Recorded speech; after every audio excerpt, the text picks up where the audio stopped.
All right, boys and girls, bonus points if you understand what this is. It says house right there. What is it? What type of house is this?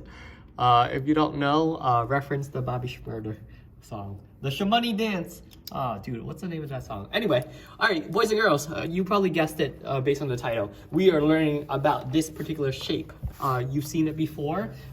It's whose face is it? It depends on whoever it is.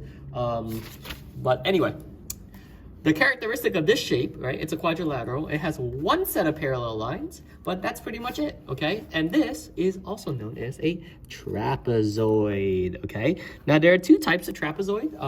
The mathematical one that we are working with is this one. This is what they would call an isosceles trapezoid. Isosceles. And then there's the regular looking trapezoid as well, okay? There's that, okay? And so let's take a look at all the features of an isosceles trapezoid. Well, this angle is going to be equal to this angle, right? Because it's isosceles. And then that implies that this angle over here is equal to this angle over there. And that also means that this side is congruent to this side. But wait, there's more. You know, this diagonal here is going to be congruent to this diagonal here as well. Okay, and that pretty much covers everything that you need to know about isosceles trapezoid. What do you know about a quadrilateral in general? Well, quadrilaterals always add up to not one, but 360 degrees, okay? That's what all quadrilaterals are.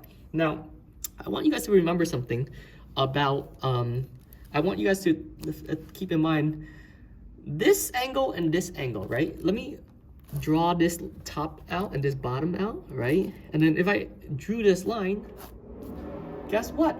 I have what they call this and this. And if you remember, with two parallel lines and a transversal, this starts with an S, same side interior.